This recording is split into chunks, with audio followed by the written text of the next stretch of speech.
കാനഡയും ചൈനയും തമ്മിലുള്ള നയതന്ത്ര ബന്ധത്തിൽ പുതിയൊരു അധ്യായം കുറിക്കുന്നു. കനേഡിയൻ പൌരന്മാർക്ക് വിസയില്ലാതെ ചൈനയിലേക്ക് പ്രവേശനം അനുവദിച്ചുകൊണ്ടുള്ള ചരിത്രപരമായ പ്രഖ്യാപനം പുറത്തുവന്നു.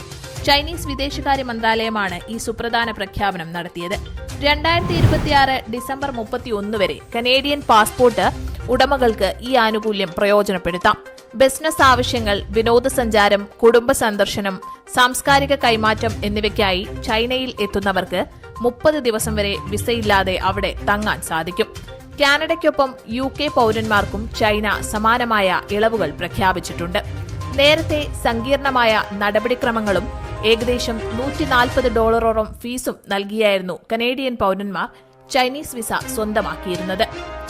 പുതിയ തീരുമാനത്തോടെ യാത്രാ ചെലവും സമയവും ഗണ്യമായി കുറയും. കഴിഞ്ഞ ജനുവരിയിൽ നടന്ന ഉന്നതതല കൂടിക്കാഴ്ചയ്ക്ക് ശേഷമാണ് ഈ തീരുമാനം ഉണ്ടായത്. യാത്രകൾ എളുപ്പമാക്കാനും ഇരു രാജ്യങ്ങളും തമ്മിലുള്ള വാണിജ്യ സാംസ്കാരിക ബന്ധങ്ങൾ ശക്തിപ്പെടുത്താനും ഈ തീരുമാനം സഹായിക്കുമെന്ന് കനേഡിയൻ വിദേശകാര്യമന്ത്രി അനിത ആനന്ദ് പ്രതികരിച്ചു. കോവിഡ് കാലത്തിനു ശേഷം തണുത്തുറഞ്ഞ നയതന്ത്ര ബന്ധം വീണ്ടെടുക്കാനും സാമ്പത്തിക സഹകരണം ഉറപ്പാക്കാനും ലക്ഷ്യമിട്ടുള്ള ബീജിംഗിന്റെ ഈ നടപടി ഇരു രാജ്യങ്ങളും തമ്മിലുള്ള പുതിയൊരു സഹകരണ യുഗത്തിന്റെ തുടക്കമായാണ് വിലയിരുത്തപ്പെടുന്നത്.